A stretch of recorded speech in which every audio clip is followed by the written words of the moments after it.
Bom dia, boa tarde, boa noite. A gente vai agora então para nossa terceira aula de Biologia 1 e o tema dela vai ser sobre o sistema respiratório, tudo bem?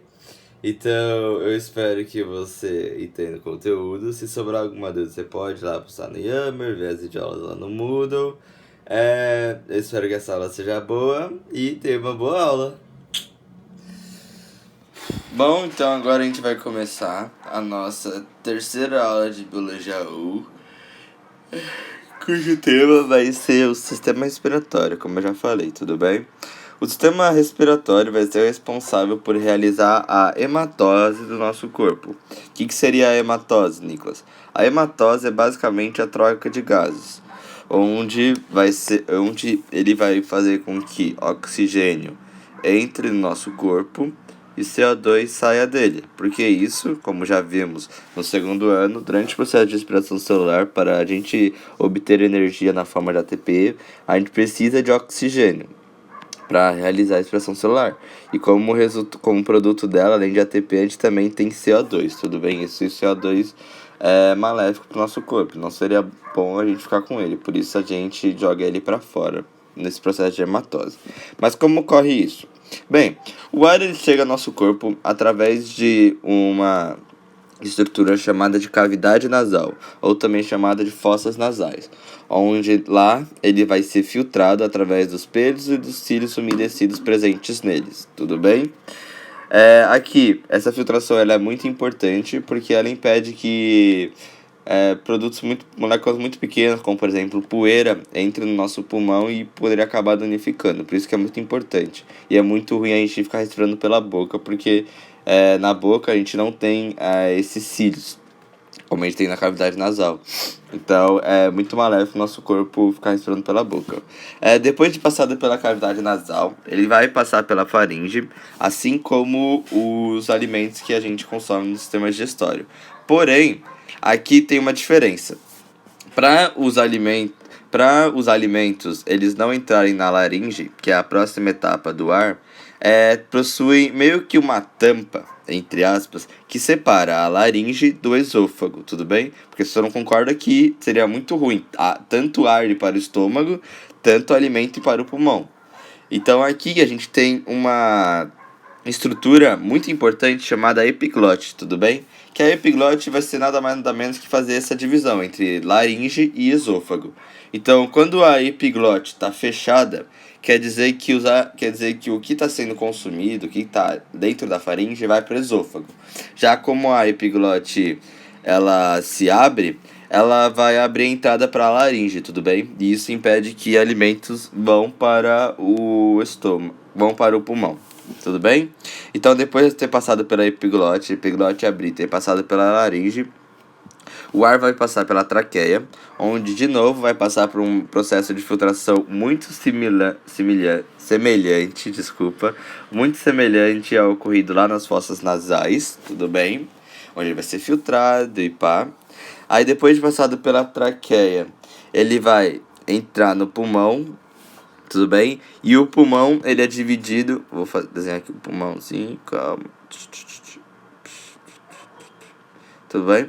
E o pulmão, ele é dividido em ramificações aqui. Essas ramificações são chamadas de brônquios, tudo bem? Que é aqui a ramificação, que aqui são os brônquios. E essa árvorezinha aqui, que seria meio que um galho de uma árvore, seriam os bronquíolos. Tudo bem? E na ponta dos bronquíolos, ou tipo, nas extremidades dos bronquíolos, a gente percebe uma estrutura muito importante para a realização da hematose, que sem ela o nosso corpo não conseguiria realizar a hematose, tudo bem? Que seriam os alvéolos pulmonares. Os alvéolos pulmonares, eles estão em estruturas ricas em vasos capilares e com uma superfície de contato muito grande, tudo bem? Isso faz com que tanto os capilares, por terem uma espessura muito pouca, facilitam a difusão do oxigênio e do gás carbônico, que eles transitem entre os vasos. E aí facilita com que ocorra a hematose. Já a maior superfície de contato faz com que essa troca seja muito mais eficiente. Tudo bem? Então agora a gente vai passar pela como se dá essa hematose, tudo bem? A hematose, vocês vão ver, ela se dá basicamente entre dois momentos. O primeiro é o momento de inspiração e o segundo é o momento de expiração, tudo bem? O momento de inspiração é quando ocorre a entrada de oxigênio dentro do nosso corpo. Como ocorre isso, Nicolas? Vocês estão vendo aqui na imagem, para realizar a entrada de oxigênio no nosso corpo, o nosso diafragma e nossos músculos intercostais, que estão mais ou menos aqui, eles acabam se contraindo. Mas não pensem que eles vão se contrair para cima, tudo bem?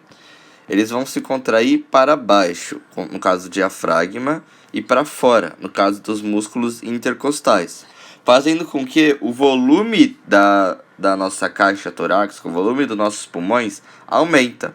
Como aprendemos em física, pressão é igual a força sobre área. Se o nosso volume está aumentando, quer dizer que a pressão está diminuindo, tudo bem? Se a pressão está diminuindo, se a pressão está diminuindo, vai fazer com que facilite a entrada de ar do nosso corpo, já que a nossa pressão interna vai ficar menor do que a pressão externa. E aí vai fazer com que o ar entre para o nosso corpo. E como componente desse ar está o nosso querido oxigênio. Tudo bem?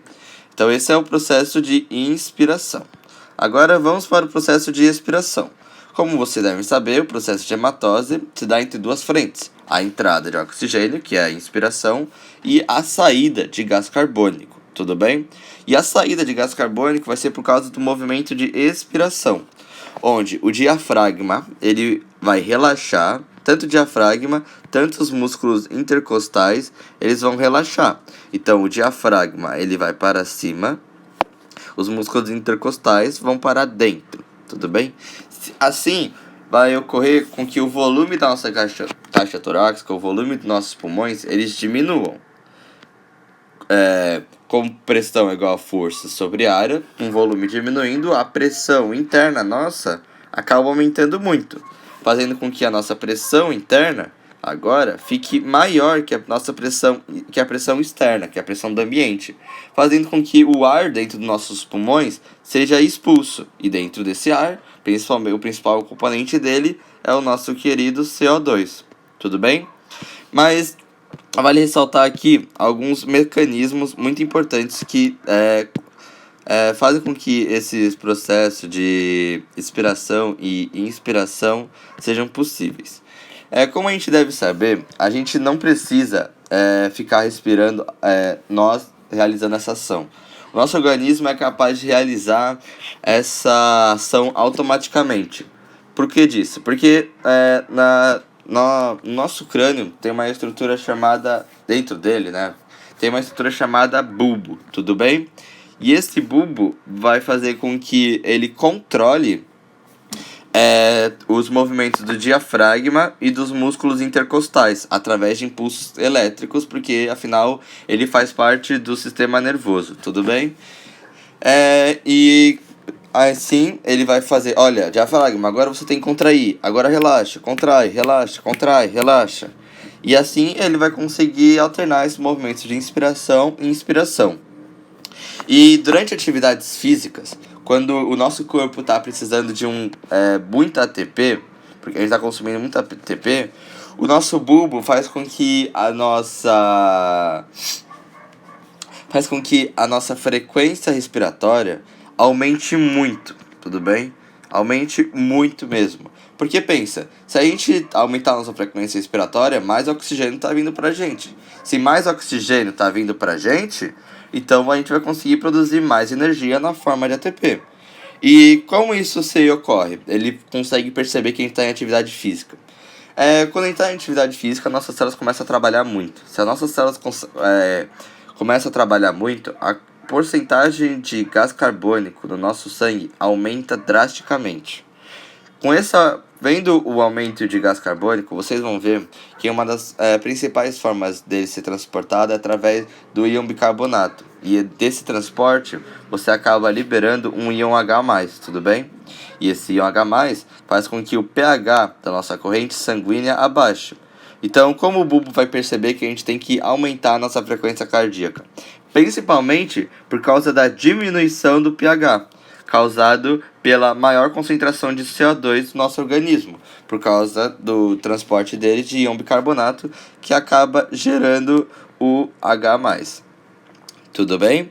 E a partir disso ele vai ver que a gente tem que aumentar o nosso a nossa frequência respiratória. E aí ele vai fazer com que o nosso diafragma, nossos músculos intercostais se contraiam e relaxam mais rapidamente.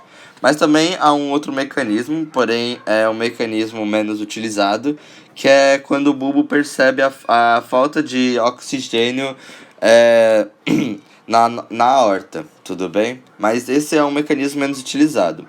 O principal mecanismo utilizado é por causa da diminuição do pH causado pelo aumento do CO2, que aí ele faz com que a nossa frequência respiratória aumente, e assim mais oxigênio entra para o nosso corpo, mais oxigênio entrando para o nosso corpo, maiores são as atividades celulares, assim a gente acaba produzindo mais energia na forma de ATP. Tudo bem? Então agora a gente vai para o transporte, tanto de O2 quanto o transporte de CO2. O transporte de oxigênio, o oxigênio é basicamente transportado através da hemoglobina, presentes na hemácia. Tudo bem? Como ocorre isso, Nicolas? Bem, o oxigênio, ele vai se ligar à hemácia, e dentro da hemácia ele vai encontrar a hemoglobina, que a gente chama de de Hb. Tudo bem? Nesse processo, ele vai acabar se ligando à hemoglobina, onde normalmente uma hemácia, né, ela consegue transportar 4 oxigênios por vez, tudo bem? Então, ele vai se ligar à hemoglobina e assim ele vai conseguir ser transportado pelo corpo. Então, ele vai ficar fazendo isso, vai se ligando à hemoglobina e pá, e aí ele vai conseguir indo para o corpo, chegando às células, para as células poderem realizar nossa respiração celular. Mas também há um singelo transporte entre o plasma. O plasma, como vocês devem saber lá do segundo ano, desculpa. O plasma é uma substância meio gelatinosa, uma parte meio gelatinosa do nosso sangue, onde tem basicamente água e sais minerais, tudo bem? Então aí, mas é uma porcentagem bem singela, como vocês podem ver que é apenas 3%. Principal transporte, sem dúvida nenhuma. Pausa para beber água. A principal forma de transporte, sem dúvida, é pela hemoglobina, onde cada hemácia consegue transportar 4 moléculas de oxigênio por vez, basicamente. Tudo bem? Então agora vamos para o transporte de CO2, que vocês vão ver que o transporte de CO2 ele é mais complicadinho, tudo bem? Como o oxigênio, o transporte de CO2 também pode se dar pelo plasma, sendo essa porcentagem muito, muito mínima, como vocês podem ver aqui. O CO2 ele também consegue ser transportado pela hemácia, mas vocês vão ver que o transporte de CO2 em termos de porcentagem ele é muito menor do que do oxigênio, né? Já que o do oxigênio era por volta de 97%, aqui no CO2 ele é de 25%. E agora uma mudança no O2 é o tipo de transporte por íons de bicarbonato. O que seria isso, Nicolas? Quando o CO2 ele chega na corrente sanguínea, nas hemácias, ele vai acabar se ligando à água, tudo bem? Se ligando à água, ele vai acabar gerando uma substância chamada de ácido carbônico. Esse ácido carbônico tem forma molecular assim, H2CO3. Mas, porém, esse ácido carbônico é um ácido muito instável mesmo. Normalmente, em química, a gente estudou que esse ácido carbônico ele voltaria para a forma de CO2 mais H2O. Porém, aqui em biologia, a gente não vai ver essa mudança. Tudo bem? A gente vai ver que o ácido carbônico vai se transformar em um íon H+, mais uma molécula de íon bicarbonato. Tudo bem? E como eu expliquei no slide passado do passado, esse H+, vai fazer com que o nosso pH sanguíneo abaixe.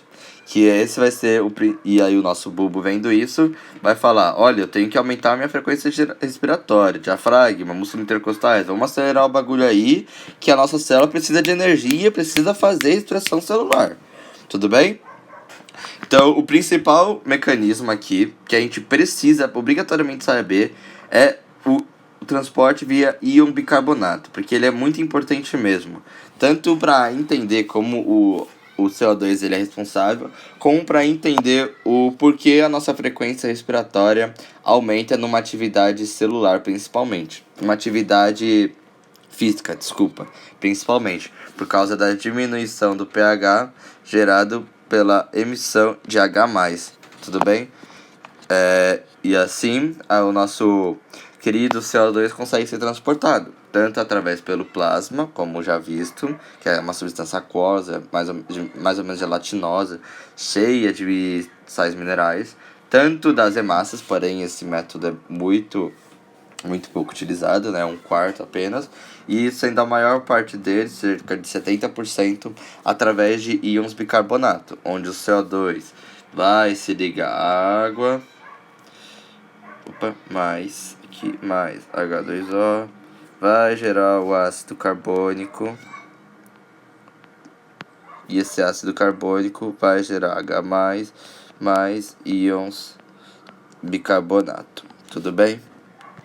Então agora a gente vai para o nosso querido último slide de sistema respiratório, que são basicamente alguns detalhezinhos, né, que a gente precisa saber como, como afinal a hemácia chega nos nossos alvéolos e a gente consegue realizar a nossa querida hematose. Como eu falei anteriormente, calma aí que caixinha aqui.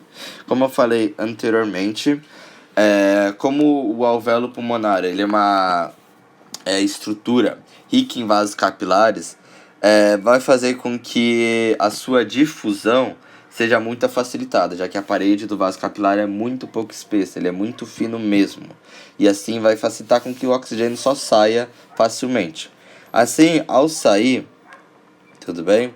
Ao sair, ele acaba indo para... Quer dizer, ao entrar, desculpa, porque afinal ele vai entrar no alvéolo e do alvéolo ele vai entrar no nosso vaso capilar, tudo bem? Então, ao entrar, ele vai se chocar, quer dizer, não se chocar, mas ir de encontro com uma hemácia e vai entrar e vai se ligar à hemácia por causa da proteína de hemoglobina, tudo bem?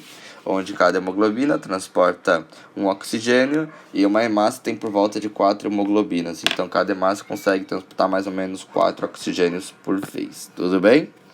Então, ao se ligar a hemoglobina, como vocês podem ver aqui nessa reação, ele acaba liberando um H+, tudo bem? Que também é responsável pela diminuição do pH, junto com o transporte de íons bicarbonato, tudo bem?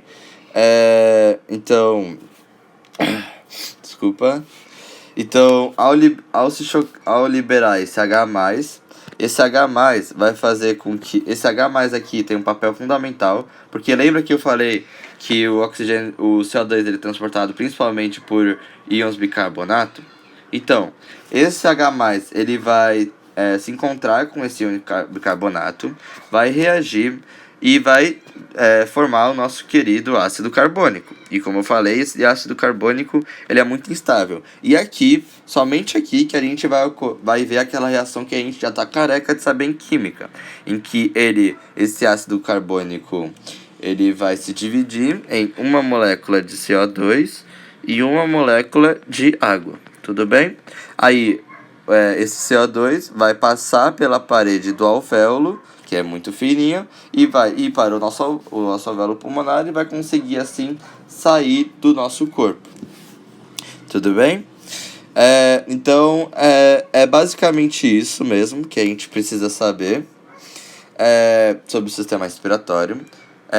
Os principais pontos, sem dúvida, que a gente precisa saber aqui é como a nossa taxa respiratória está associada a respiração celular, que por causa da respiração celular muito intensa, a gente precisa de muito oxigênio e acaba liberando muito CO2. O CO2, como ele é transportado em íons bicarbonato, faz com que o nosso pH abaixe. O bulbo vem da diminuição do nosso pH, faz com que os movimentos de inspiração e de expiração por parte do diafragma e dos músculos intercostais aumentem. Assim acaba gerando uma maior entrada de O2 nos vasos capilares através do processo de difusão, onde principalmente o oxigênio vai se ligar a uma hemoglobina e essa hemoglobina vai acabar liberando o H+. Esse H+, vai se chocar, vai dar encontro, né, com o íon bicarbonato, que é a principal forma de transporte do gás carbônico, formando um ácido carbônico. O ácido carbônico, por ser uma espécie muito instável, vai acabar se dividindo em uma molécula de CO2 e uma molécula de água. O CO2 vai passar pelo vaso capilar e vai ser expelido do corpo. Tudo bem? Então é isso a aula, eu espero que você tenha gostado e até uma próxima aula. Então, mais uma videoaula chega ao fim. Eu espero que você tenha conseguido entender todo o conteúdo de sistema respiratório por aqui. E até uma próxima aula.